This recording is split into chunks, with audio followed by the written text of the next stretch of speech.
Radio J. Jusqu'à 22h, c'est Classico. Tête de Kylian Mbappé. Steve Nadjar. Bonsoir à tous, bienvenue dans Classico, votre émission foot du lundi soir de 21h à 22h sur Radio J. Un Classico exceptionnel ce soir avec un invité que l'on est très fier et heureux de recevoir. Il nous parlera de sa carrière, de sa vision du football, de l'évolution aussi d'un univers où les intérêts économiques et géopolitiques prennent parfois le pas sur le sportif. On reviendra également dans l'émission, dans la deuxième partie, sur la nouvelle défaite hier soir du Paris Saint-Germain, cette fois face à l'Olympique Lyonnais d'un certain Laurent Blanc. Après la Ligue des Champions et la Coupe de France, Paris peut-il perdre le titre? Ce sera le grand débat du soir avec nos chroniqueurs qu'il est désormais l'heure de vous présenter. C'est le casting du soir.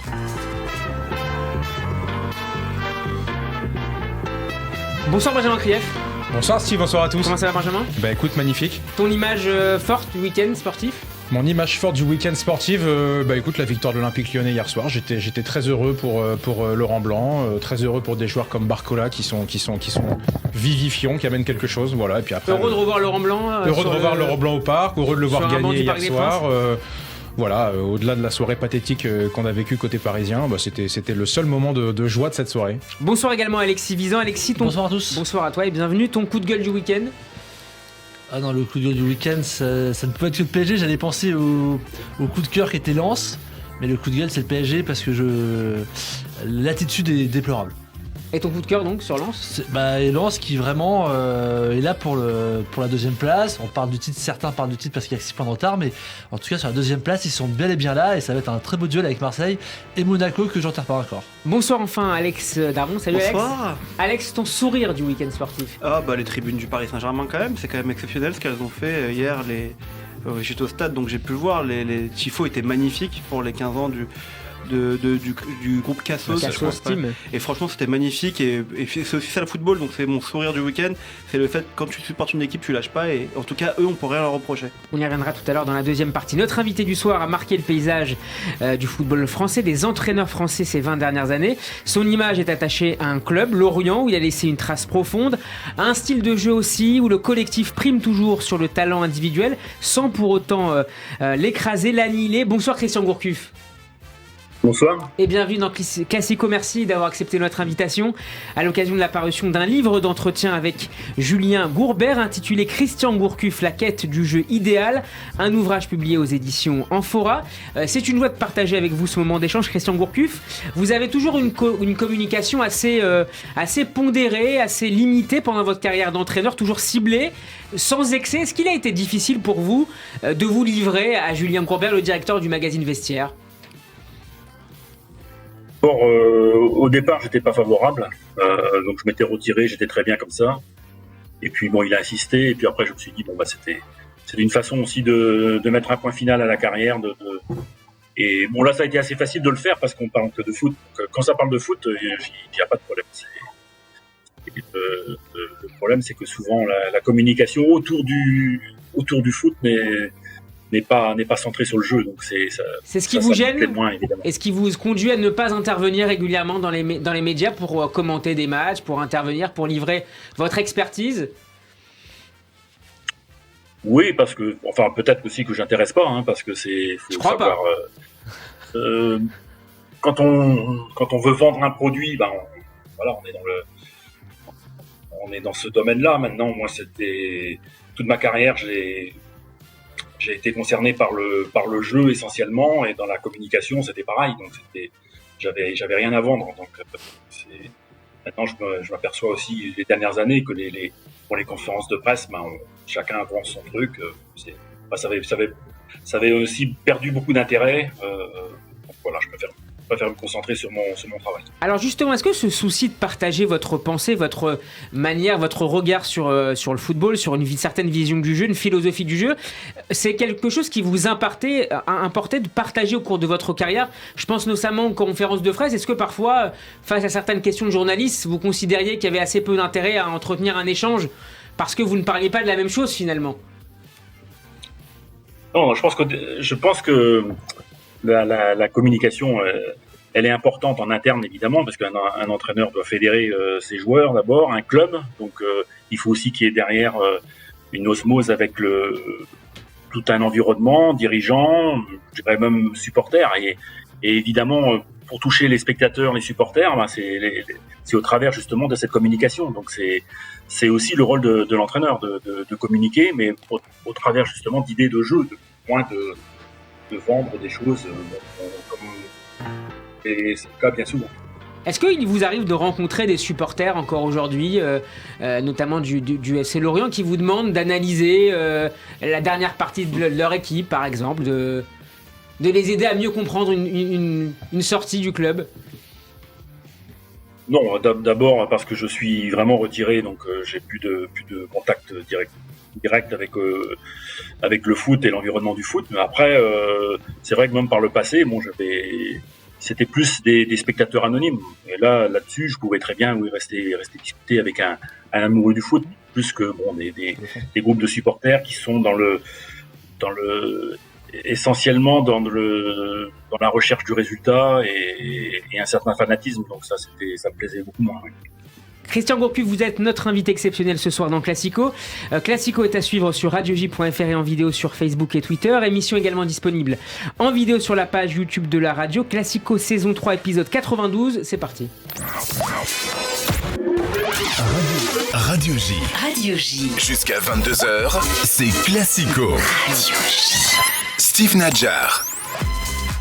Christian Gourcuff, une première question de nos chroniqueurs, en l'occurrence Benjamin Krief. Benjamin, je te cède la parole. Oui, bonsoir. Alors déjà, merci et bravo pour votre livre que personnellement j'ai dévoré, qui est vraiment très très intéressant d'avoir votre vision, votre regard du jeu, c'est passionnant.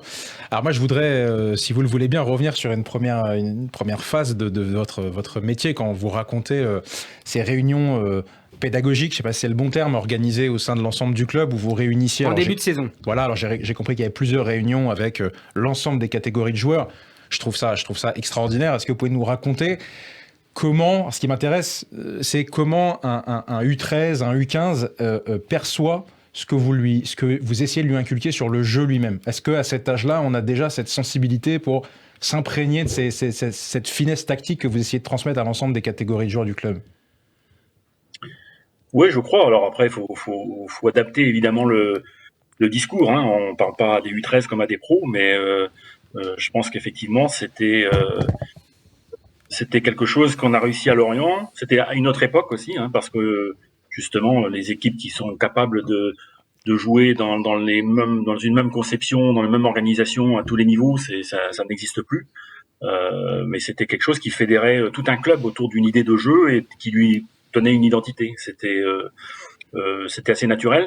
Ce qu'il faut aussi comprendre, c'est que les éducateurs du club étaient d'anciens joueurs que j'avais eus et donc qui partageaient aussi complètement cette sensibilité.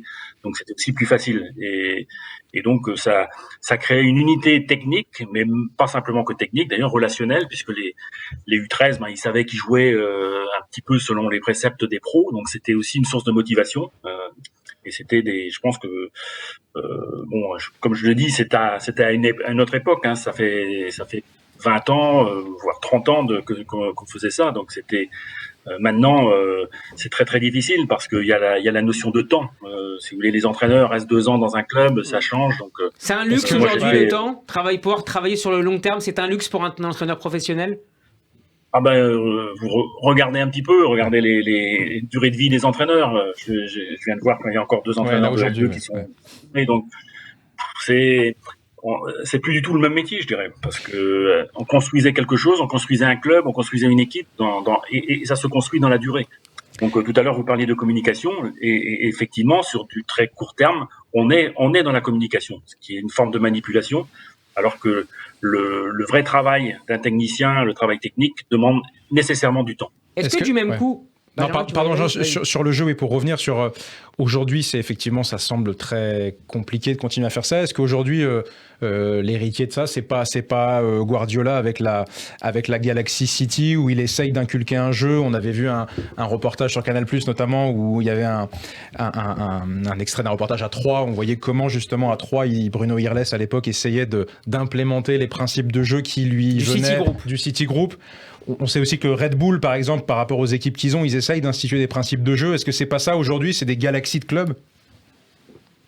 Oui. Je pense que, Pour Guardiola, c'est un très très bon exemple parce que ce que je pense, c'est que on s'en fait vraiment de formel, mais c'est un des rares entraîneurs qui peut travailler sur la durée, justement, au travers de son passé, de son aura, et donc, mais je pense que c'est aussi difficile de le faire à distance. C'est-à-dire, il faut aussi qu'il y ait un échange avec les personnes. Donc, quand on le fait au niveau d'un club, il y a des contacts. Quand c'est justement des galaxies de clubs, des choses, c'est moins formel. Et surtout, il faut avoir des techniciens qui aient la même sensibilité, parce que j'ai essayé de le faire aussi à Rennes et puis à Nantes, et bon, ça a été beaucoup plus difficile parce que justement, j'arrivais dans un contexte où il y avait des gens qui partagent pas forcément vos idées, donc c'est aussi beaucoup plus difficile. Avec une culture locale, footballistique locale, qui est en opposition, en tout cas parfois qui est perçue comme opposée à la vôtre et qui entre en rivalité, c'est ce qui rend difficile parfois la bonne intégration de vos principes de jeu à toutes les étapes du club. Oui, il faut du temps. C'est pour ça que quand vous arrivez dans un club, déjà il faut bien choisir le club, je pense, parce que je pense qu'un entraîneur doit correspondre justement à un club et à son histoire technique. Je pense que Guardiola est arrivé justement au Barça parce qu'il avait été joueur du Barça, donc il avait partagé cette sensibilité. Il y avait Johan Cruyff qui avait inculqué toute une philosophie derrière, et quand on voulait jouer le Barça, il y avait une harmonie entre Guardiola, les joueurs, le club. Et ça, c'est très très difficile. Et je pense, si on reste sur Guardiola, je pense que City, même si le travail de Guardiola est formidable, c'est pas tout à fait encore la même chose. On n'a pas cette harmonie parce que justement, ce qui a précédé Guardiola, c'était quand même aussi cette histoire technique, cette philosophie. Mais pour revenir à vous voir à Nantes à l'époque, c'était le sens de l'histoire. Une sorte d'héritier de Coco Suedo, vous étiez celui qu'on attendait à Nantes. Je crois que Reynald avait dû quitter Nantes en 2002, donc beaucoup de choses. Oui, c'est 2002, donc oui, donc ça faisait ça faisait 18 ans, donc les choses avaient beaucoup changé. Donc à tous les niveaux. Ce qui était intéressant à Nantes, c'est qu'il y a quand même des spectateurs assez âgés d'ailleurs maintenant qui avaient cette certaine nostalgie comme du jeu. Donc mais bon, c'était à peu près tout. Les choses en 18 ans changent énormément et à l'intérieur du club. Alexandre Darmon. Bonsoir Monsieur Gourcuff. D'abord, c'est très très cool de vous avoir parce que on a grandi. Enfin, moi je parle pour moi. Moi je me rappelle de regarder des jours de foot où vous étiez sur les bancs de touche quand on supportait notre club. Donc c'est vraiment très cool de vous avoir avec nous. Et merci pour votre livre aussi. Moi je vais juste vous parler d'un point qui m'a interpellé. Vous, si j'ai bien compris, vous dites que les entraîneurs qui changent de système tactique déstabilisent leur équipe, si j'ai bien compris. Mais Thomas Tuchel le fait souvent et il faut quand même dire que ça marche assez bien. Comment vous analysez le fait qu'il réussisse lui à changer son système technique souvent comme ça? Ce que je pense moi sur les aspects tactiques, les aspects d'organisation, une équipe c'est une micro-société, c'est donc on le conçoit comme ça, et donc faire vivre un collectif, c'est organiser les choses de telle manière à ce que cette identité, cette façon de jouer ensemble soit commune. Et pour ça demande du temps, ça demande des automatismes, ça demande de faire des choix. Et donc si vous changez d'organisation continuellement, ce qui se fait, c'est vrai très très fréquemment maintenant. En fait, c'est une adaptation à des matchs, mais vous n'êtes pas dans la formation d'un collectif. Mais est-ce que après, je ne veux pas dire que sur le plan des résultats, ça ne marche pas. Mais vous n'êtes plus dans la recherche d'un épanouissement d'un collectif qui se fait au travers justement d'une organisation. Et si vous prenez tous les exemples, alors c'est passé, évidemment, les grandes équipes, elles avaient une organisation, elles fonctionnaient sur une organisation, et elles existaient comme ça, elles existaient dans le temps. C'était plus le jeu qui prédominait que la culture du résultat, en quelque sorte. Le jeu qui amenait le résultat, parce que si vous voulez, je prends le Milan de Sacchi, ils ont survolé l'Europe pendant 2 ans. C'était au travers du jeu. Le Barça de Johan Cruyff, c'était la même chose. L'Ajax Amsterdam, c'était la même chose. Le FC Nantes de Coco Suodo, c'était la même chose. le Barça de Guardiola, c'était la même chose. Ouais. C'était pas des équipes caméléons, c'était des équipes qui avaient une vraie personnalité. Vous ne validez pas l'adage Il y avait une question aussi qu'on avait entendu, d'Alexis. pardon Alex, après je te laisse la parole, qu'on avait entendu notamment sur l'équipe de France, disant à un moment, celui qui gagne a raison, quoi, peu importe la manière. Qu'est-ce que vous pensez de cette manière de voir le sport, le foot ? Eh ben, c'est la société capitaliste, et puis capitaliste, c'est le raisonnement effectivement qui existe dans la société, c'est-à-dire qu'il faut gagner, peu importe. Mais la notion même de sport, c'est pas celle-là, c'est la façon d'arriver à un résultat, en respectant les règles, et par un épanouissement qui permet la progression et individuelle et collective. Donc c'est vrai que là je suis en décalage complet avec ce qui existe dans la société, où il faut faire des résultats, c'est du rendement Quitte à renoncer à l'idéal, qui est le titre de votre livre. Parfois, est-ce que vous avez envisagé de renoncer à cette quête d'un idéal de jeu provisoirement pour sauver votre poste, parce que vous sentiez que vos joueurs n'étaient pas capables de l'atteindre à court terme? Est-ce que vous l'avez déjà envisagé, Christian Gourcuff? Non, pas complètement, mais après vous êtes confronté tous les jours à une adaptation. C'est pas non plus aussi simple que ça.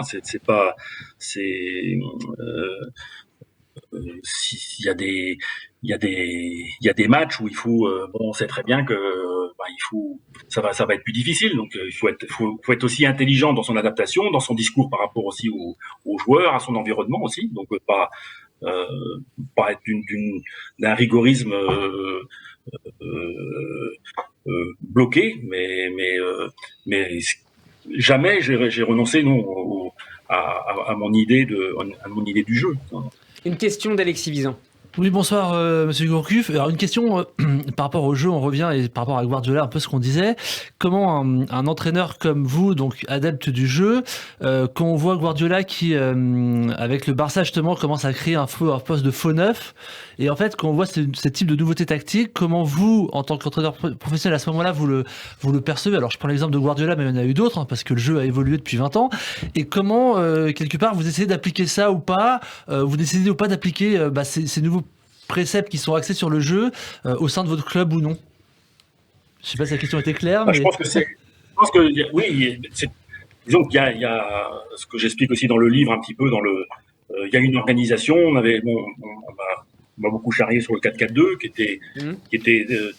était très rigoureux, mais qui s'adaptait aux qualités de mes joueurs, c'est-à-dire le 4-4-2 que l'on pratiquait, il s'adaptait aussi aux qualités de joueurs. Je pense à quand j'avais Jérémy Aladière et puis Vincent Aboubakar, c'était deux numéros 1, des joueurs qui étaient capables d'alterner un jeu en profondeur, un jeu d'appui. Donc, par contre, quelquefois, j'ai eu des duos d'attaque où j'avais vraiment une pointe, un joueur comme Kevin Gamero, et puis un garçon comme Marama Faïura qui était plus un joueur de soutien. Donc, on aurait dit à ce moment-là qu'on jouait avec un 9,5 et puis un 9. Donc, c'était l'organisation, elle se met au service des qualités des joueurs. Donc, et pour en revenir à Guardiola, si dans son effectif effectivement il n'avait pas de joueurs capables de prendre la profondeur, il pouvait, il l'a adapté avec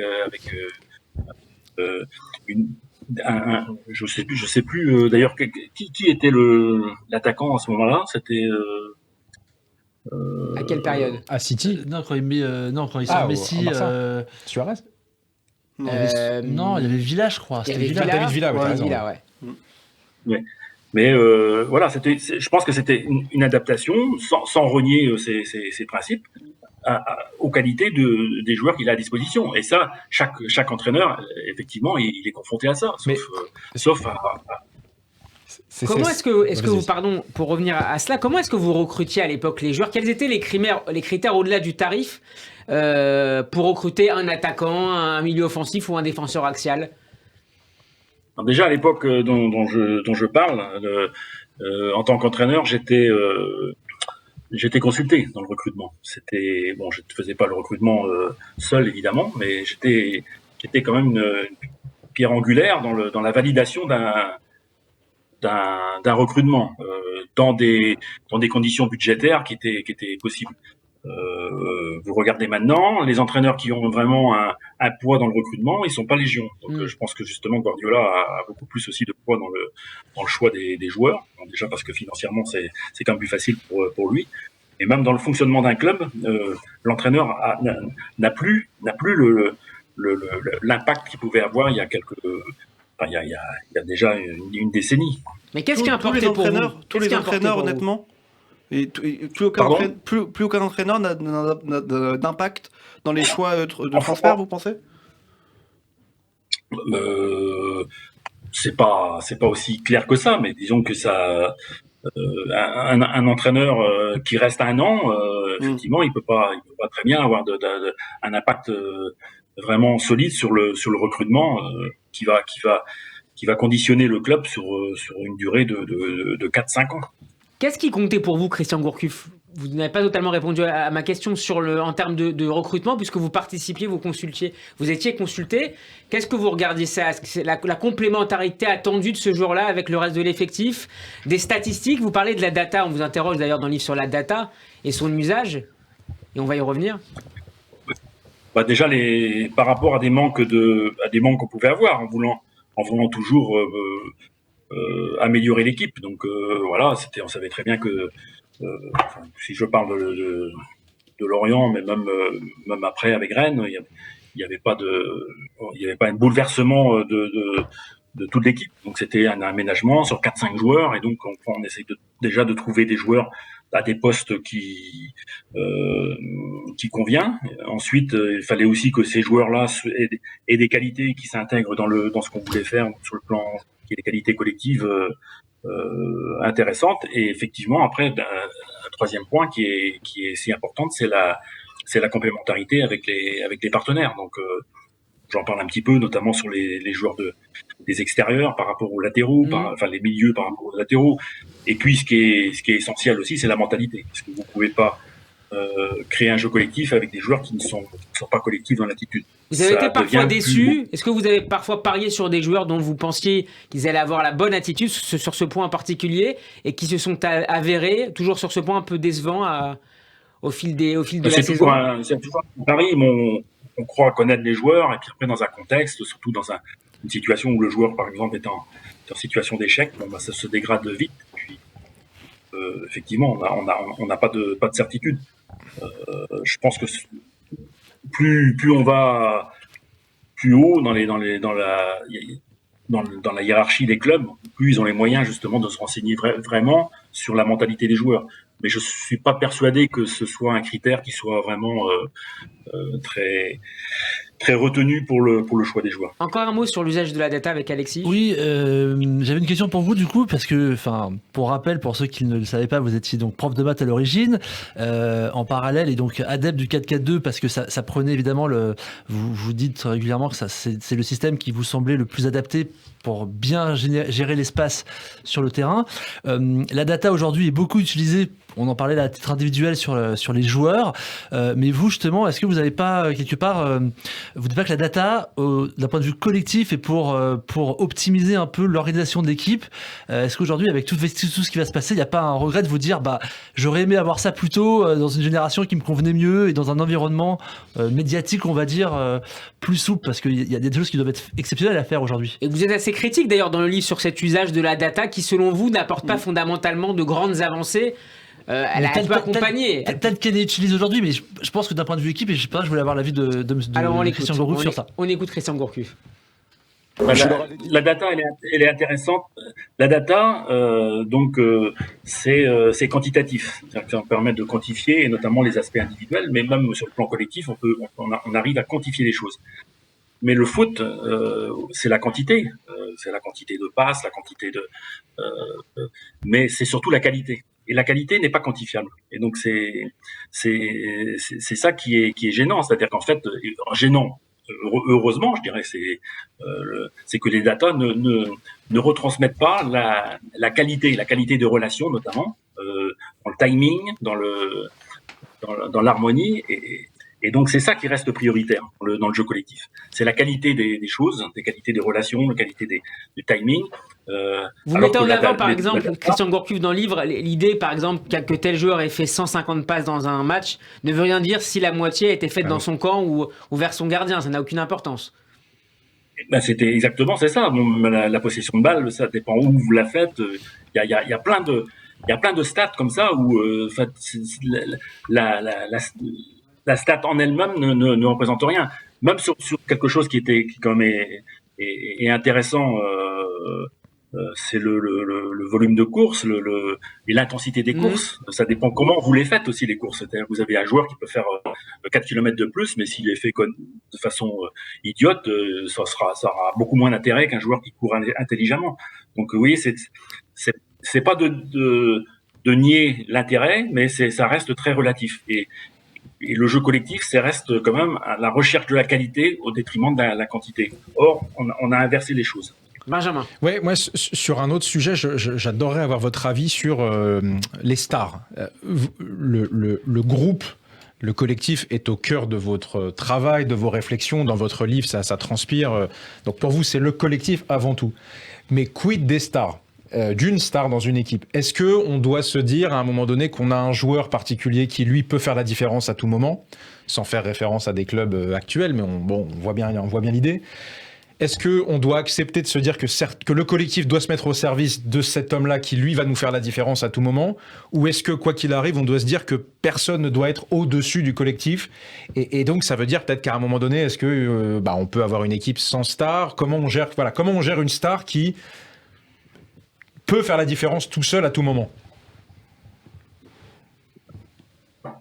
Oui, je crois que, de toute manière, on a besoin de bons joueurs. Donc ça, c'est pas le problème. Ça dépend comment on considère la star. C'est un ego démesuré. Et là, si vous avez un joueur qui a un ego démesuré, ça met en péril le collectif, parce que c'est pas viable dans la durée. C'est-à-dire, vous pouvez très bien sur une saison, si un joueur il fait la différence, je pense à Ibra par exemple quand il était au PSG, il fermait sa gueule parce qu'il faisait gagner les matchs. Mais seulement dans la durée, vous construisez pas comme ça, parce qu'à un moment donné, les autres joueurs, ils le supportent parce que c'est vrai, il est efficace, mais vous ne construisez pas. Donc et donc on est toujours confronté à ça. L'idéal, c'est de se dire, de convaincre un bon joueur de rester humble par rapport aux autres, d'être dans le partage avec les autres, et ce qui n'exclut pas qu'il puisse faire la différence, que lui puisse faire des vraies différences pour gagner le match, mais que dans l'attitude, il respecte toujours le collectif et les autres. Moi, je prends l'exemple de Xavi, Iniesta. Pour moi, c'était des joueurs qui étaient extraordinaires sur le plan technique et sur le plan de la mentalité. Ouais. C'était vraiment des joueurs qui permettaient ce jeu collectif. Mais Messi à l'époque aussi, c'était même s'il courait un petit peu moins que les autres déjà, c'était on n'avait pas l'impression d'avoir des égos démesurés où les types ils tiraient leur couverture à eux. Mais on voit bien aujourd'hui.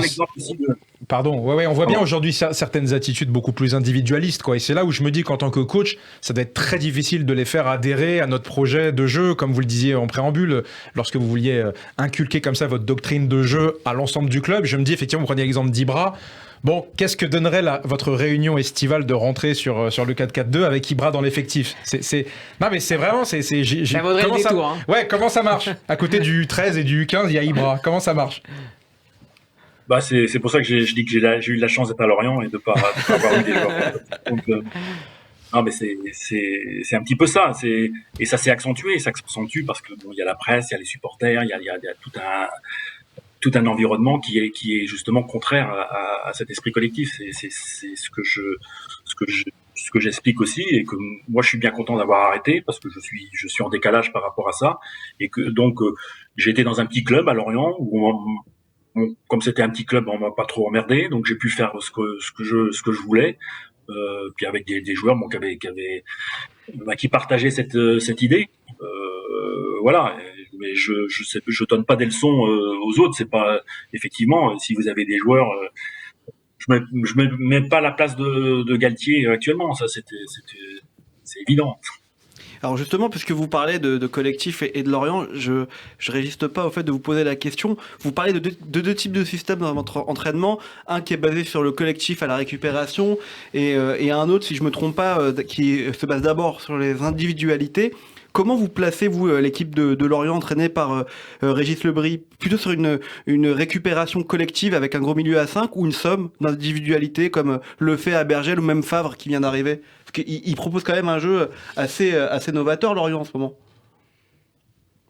Bah, je pense que Régis Lebris a repris ce qu'on faisait déjà à l'époque. Donc, bon, je n'ai pas vu beaucoup de matchs, mais je crois que justement ce qu'a apporté Régis Lebris, c'est justement cette idée collective. Donc, et ce qui a été assez spectaculaire, c'est quand même justement le changement très très rapide entre le Lorient des années précédentes et puis le Lorient en tout cas de la poule allée. Vous êtes toujours pour Lorient, hein. Vous êtes toujours au soutien de Lorient à tous les matchs, même si vous ne la regardez pas. Ah non, je ne. Pour moi, c'est être supporter, c'est pas quelque chose de ma nature. Je suis supporter d'un jeu. Donc voilà, j'ai été supporter du Brésil à une certaine époque, du Barça, oui, parce que c'était des émotions que je percevais au travers de jeux de ces équipes-là. Donc après, et là, vous êtes supporter plutôt de quel style de jeu? Toujours Guardiola et donc City, ou il y a d'autres options de jeu qui ont vos faveurs en ce moment? Peut-être le RC Lens en France. Pardon? Peut-être le RC Lens. Ouais, Reims. Ou Reims. Ouais, ce sont des équipes qui ont une dynamique collective. Et je pense que ce qui est essentiel maintenant, c'est justement d'avoir cette dynamique collective. Au-delà même des aspects tactiques, purement tactiques, c'est d'abord d'avoir cette osmose, cette envie de jouer ensemble, cette solidarité, et donc ce dynamisme aussi. Effectivement, ce sont deux exemples d'équipes qui sont très dynamiques, qui sont très très solidaires et bon, qui donc apportent un plus sur le plan collectif par rapport à des équipes qui sont peut-être plus performantes sur le plan technique, mais où il y a cette solidarité est certainement moins évidente. Christian Gourcuff, on parle beaucoup de votre philosophie de jeu dans ce livre et donc dans Classico. Peut-être que celui qui la résume le mieux dans le livre, c'est dans les premières pages de cet ouvrage, c'est votre fils, Johan Gourcuff. Je vais le citer, ça m'a rappelé des souvenirs d'entraînement plus jeune. Ce que nous disait notre entraîneur avec Benjamin. J'ai vu, je donne. Voilà, j'ai vu, je donne, je le cite, je suis en mouvement, je me démarque de mon adversaire et je me rends disponible pour mon partenaire afin qu'il puisse me trouver. Une fois que j'ai le ballon, je donne au joueur disponible, je le mets au bon endroit et dans le bon timing, puis je me déplace à nouveau et je regarde. C'est ce qu'on devrait répéter finalement en permanence, à la fois chez les plus petits que dans les équipes pro. Est-ce qu'un Ibra, est-ce qu'un Zlatan, est-ce qu'un Mbappé ou est-ce qu'un Haaland pourrait écouter et mettre en pratique au quotidien ce type de raisonnement, de raisonnement de déplacement lors d'un match? Je pense qu'on fait les choses par intérêt. Mais par intérêt, c'est aussi par émotion. C'est-à-dire que indépendamment de la réussite sociale, de tout ce qui maintenant est primordial, je dirais même chez les jeunes, parce que chez les jeunes, ils veulent réussir non pas pour le foot, mais simplement pour avoir de belles bagnoles, pour avoir de l'argent. Et c'est ça qui a changé un petit peu la donne. Mais sinon, ce sont les émotions si le joueur a du plaisir à jouer comme ça, il va le rechercher. Et donc c'est de lui faire comprendre aux jeunes joueurs que en jouant collectivement avec ses partenaires, il va éprouver du plaisir. Et après, une fois que ces émotions-là sont présentes, c'est gagné parce qu'il va chercher à le répéter. Benjamin? Ouais, Christian Gourcuff, j'adorerais avoir votre avis sur l'évolution du poste de gardien. Bon, étant moi-même gardien de but, alors je me fais charrier dans cette émission, mais bon, en tout cas, je suis gardien de but. Encore très amateur, mais bon, malheureusement.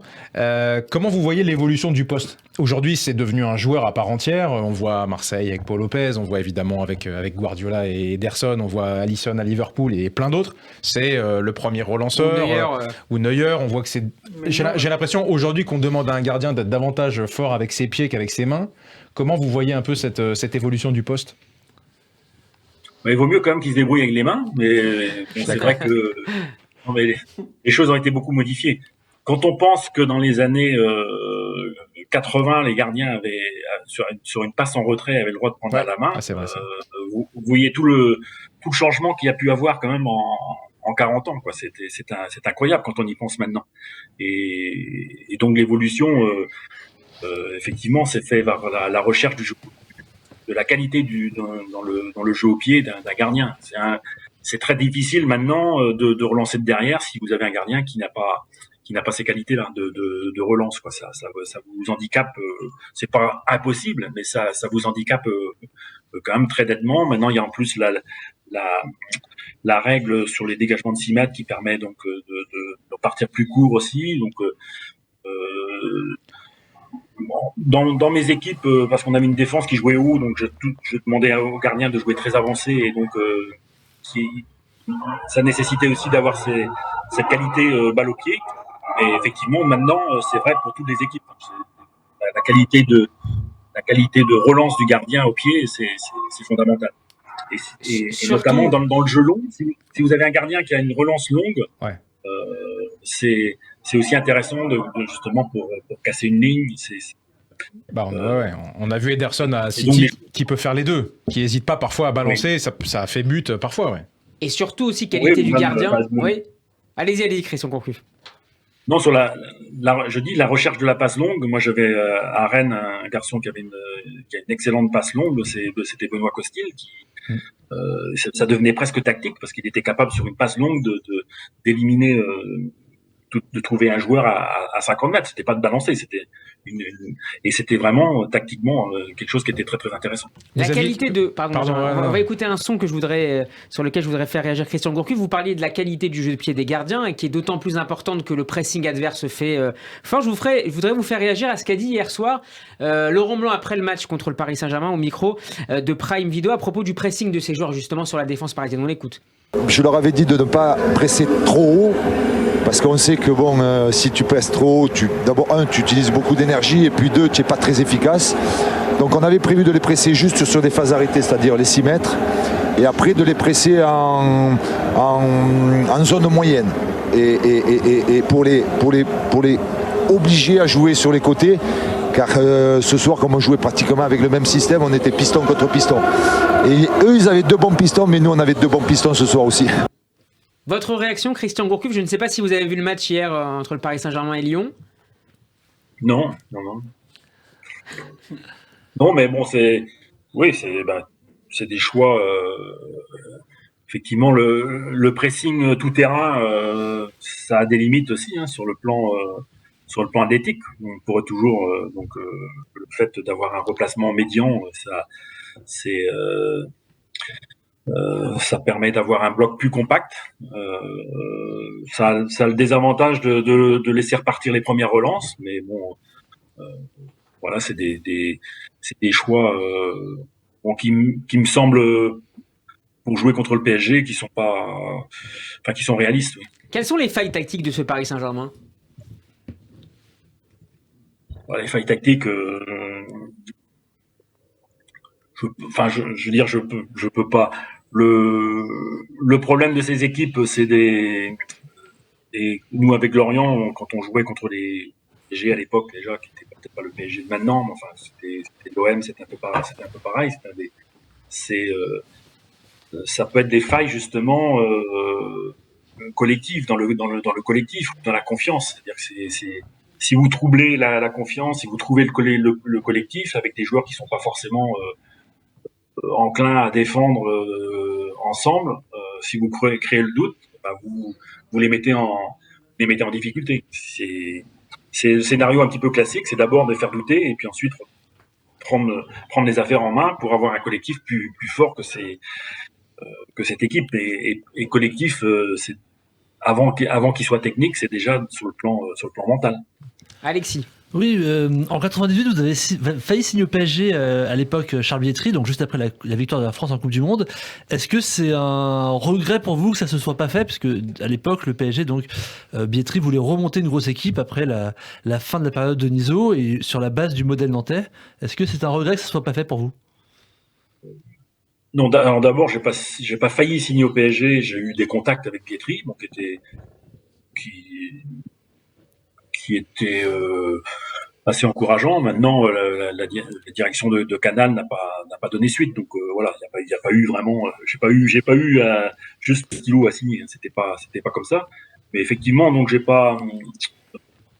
j'avais un handicap majeur. C'était que je venais de L2, j'avais pas de nom. Donc c'était un problème au niveau des dirigeants, mais ça pouvait être un problème aussi partout. Je pense que, vous savez, c'est pour ça qu'il je suis assez lucide moi dans ma carrière, c'est-à-dire par rapport aux joueurs, quand vous avez pas de nom, c'est quand même, en tout cas dans un premier temps, c'est quand même plus difficile pour vous imposer.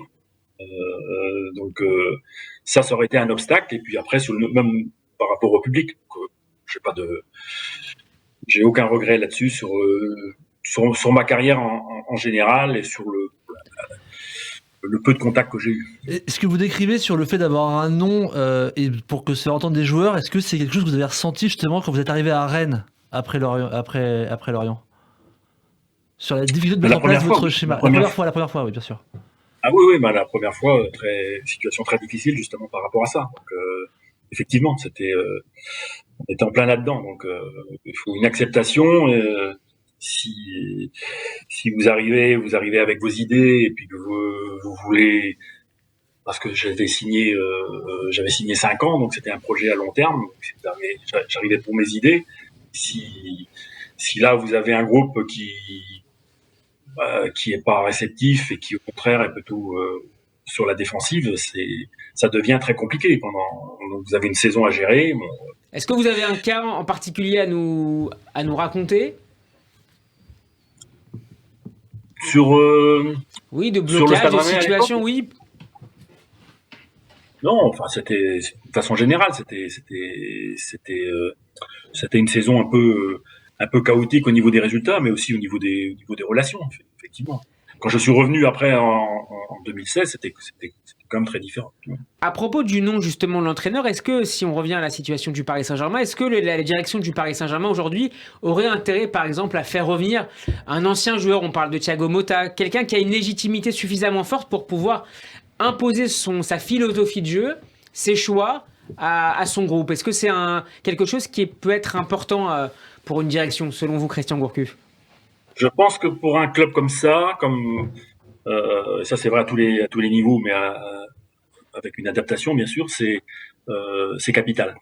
C'est-à-dire que la première chose pour avoir l'autorité, il faut avoir la légitimité. Et donc le nom, effectivement, la carrière, pas forcément d'entraîneur, mais de joueur, permet justement d'être légitime pendant un certain temps. Ça dure pas, ça. C'est des choses qui sont, mais en tout cas pendant un certain temps, ça permet en tout cas d'avoir la paix dans le vestiaire et d'avoir un climat de travail qui soit propice. Après, c'est le travail qui va sur la durée quand même qui est nécessaire et mais effectivement, et on voit les anciens joueurs, qui ont un nom, ont c'est ce gros avantage. C'est que quand ils arrivent, bon, ils sont légitimes, mais bon, c'est ce qui peut un peu manquer aujourd'hui à Galtier, qui a une carrière de pro honorable, mais qui n'a pas, peut-être de ce point de vue-là, la légitimité d'un Thiago Motta ou d'un Ancelotti, par exemple. Ouais, enfin, il a quand même, il a un peu de vécu. Après, c'est au niveau international sur le plan. Là, je peux pas le dire. Mais dans un club comme ça, effectivement, je pense que les clubs étrangers, il y a beaucoup plus, même si c'est difficile. Enfin, en tout cas, à une certaine époque, il y avait une institution qui était plus stable. Et maintenant, c'est beaucoup plus fragile. On voit des mouvements aussi d'entraîneurs très très rapides.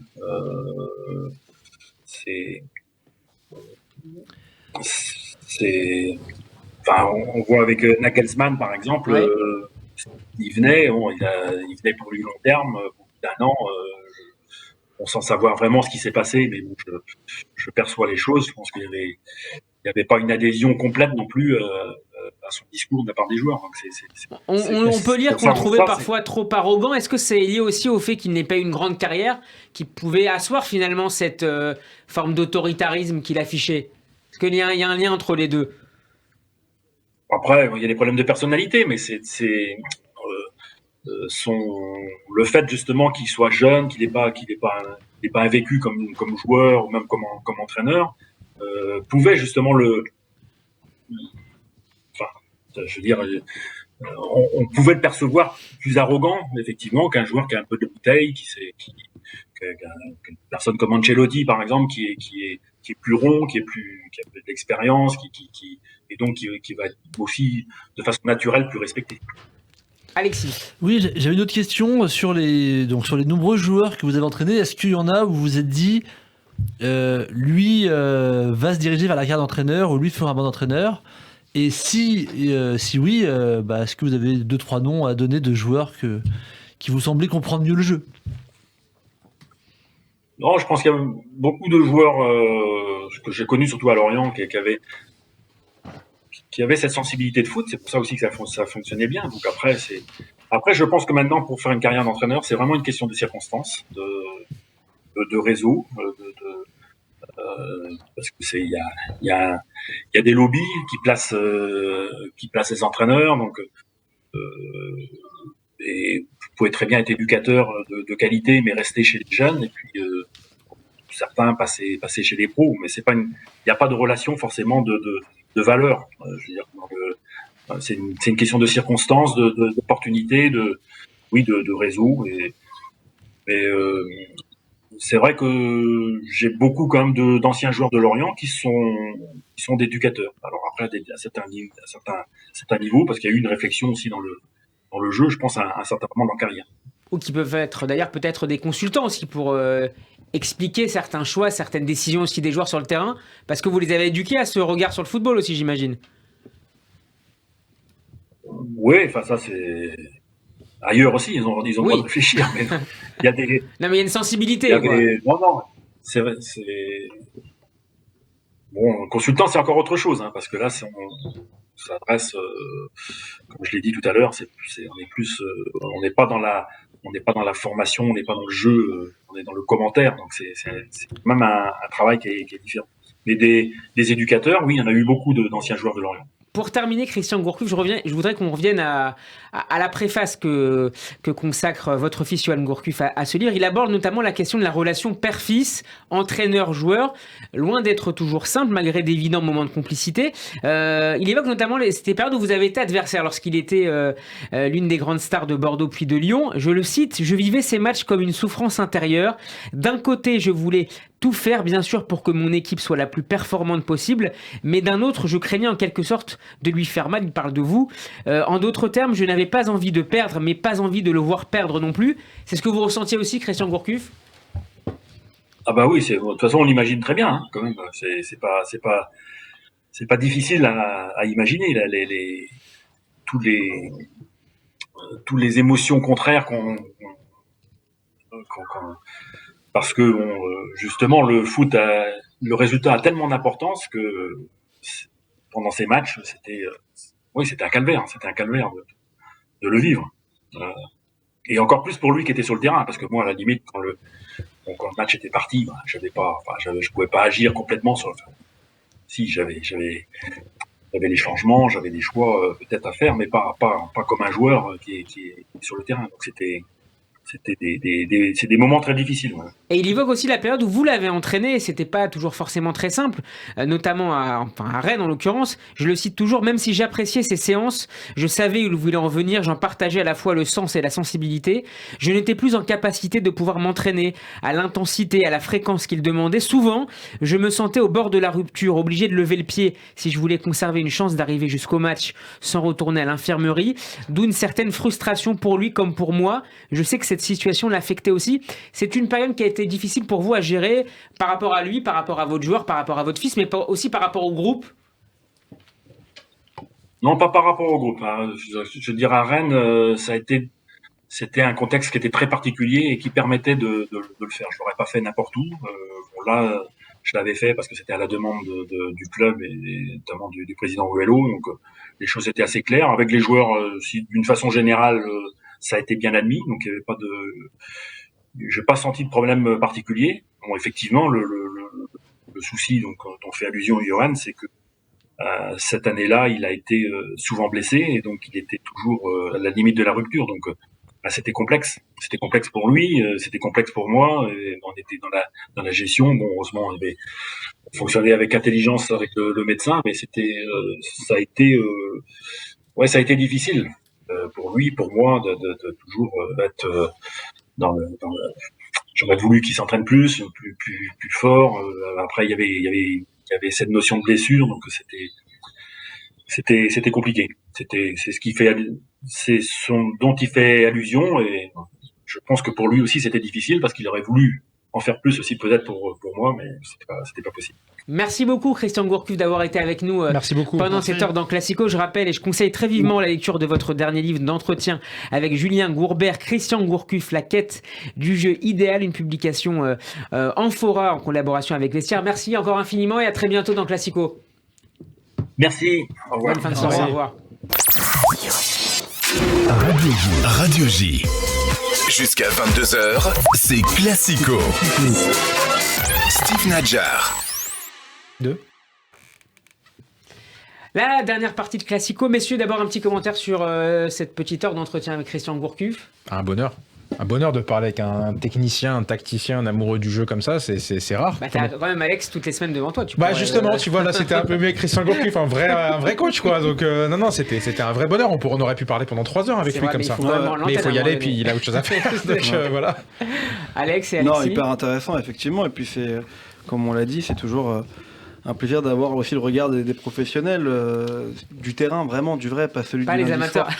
Voilà. Non, les Pas les gars du tous les 19e. week-ends non, mais qui ont entraîné, qui ont côtoyé les vrais professionnels, quoi. Donc c'est intéressant. Il y a plein de choses hyper intéressantes. Ça soulève les problématiques du foot actuel, quoi. Donc c'est vachement intéressant sur la place, quand on démarre, l'idée de pouvoir transmettre ses idées de jeu.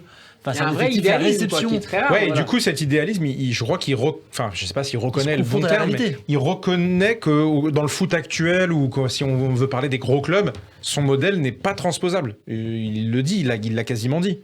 Et c'est intéressant d'entendre ça. Effectivement, la quête du jeu veut dire que tu te limites à un certain type de club, parce que tu sais que dans ce type de club, tu as la liberté de travailler. Et de l'époque aussi. Mais c'est hyper intéressant. Ouais. Mais si avant de jouer dans les dernières minutes ça va être de moins cette intéressant, émission, le jeu, peut-être, je voudrais qu'on parle du Paris Saint-Germain, défait hier au Parc des Princes face à Lyon. D'abord, qu'est-ce que vous avez pensé de ce match-là? Nouvelle défaite du Paris Saint-Germain qui est désormais... Ça, c'est une bonne musique. Et voilà, on a Benjamin qui est là, bien sûr, à la technique, à la réalisation, en compagnie de notre ami Clémentino. Cette musique, on l'aime toujours. Ouais. Mais le club a... Alors Alex, c'était au Parc des Princes hier. Alors Messieurs, vous? Ah non, moi j'étais chez moi, c'est terminé le Parc des Princes. Alors non, je te coupe pas, Benjamin, j'étais pour savoir ce qu'il faisait hier. Je l'appelais, il ne répondait pas. Non, mais voilà, c'est ce qu'on a vu sur le terrain hier, et proprement, le terme scandaleux est pas loin d'être le bon. Tu as des joueurs qui n'en ont rien à cirer de ce qui se passe sur le terrain, rien à cirer du résultat, rien à cirer du maillot, du club.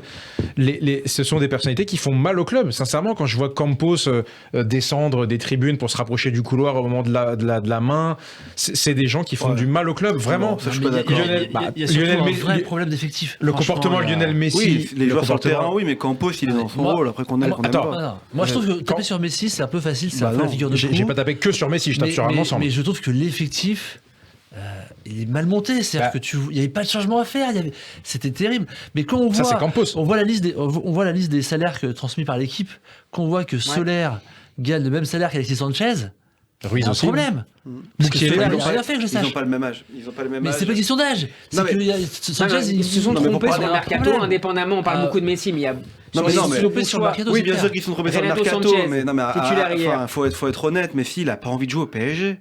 Enfin, faut arrêter de se mentir. Moi, je suis pas d'accord avec ça. Si tu veux, il n'y a pas de problème. Mais quand tu perds 28 ballons hier soir, alors que tu viens de mettre un triplé avec l'Argentine la semaine dernière. Contre qui? Mais peu importe. Pour le coup, il n'y a même pas de débat, Alex V, sur le fait que Messi n'a pas envie d'être au PSG. Il suffit de le regarder évoluer. Il a l'air triste. Il suffit. Il a le droit. Mais il traîne son spleen depuis qu'il est dans ce club. Il n'a jamais montré un sourire, de la motivation, de l'agacement même quand le PSG perd. C'est ça qu'on aimerait voir des fois. De l'agacement, faire des fautes. l'autre, Bah oui, exactement. comme il est quand il porte le maillot de l'Argentine, ou Mais avec un sourire radieux qu'il a. Au PSG, il n'en a rien à cirer. Il a le droit, mais au moins qu'on nous vende pas n'importe quoi. Quand on parle de prolongation de Lionel Bah Messi, oui, c'est une question mais de survie du club. Tu comment- prolonges Messi, tu tues ton club. c'est pas le seul. À ce point-là C'est Non, mais- pas le seul. mais lui, non, Ramos, mais- c'est non, mais pareil. peut-être, mais Il y a c'est plein que- de sujets en Non, fait. mais- non, mais Marquinhos, Ramos, c'est c'est pas pas Moi, pareil. j'ai 5 minutes, Ramos, il nous reste 5 minutes, 4 Ramos, c'est pas où le sujet. Alors, vas-y, c'est sur pas Ramos. pareil. Ramos, il fait une saison, je suis désolé. Il est là et effectivement, il défend le club. Mais est-ce que- Messi, tu prolonges Lionel Messi demain. C'est un joueur exceptionnel. C'est sans doute le meilleur joueur de tous les temps aujourd'hui.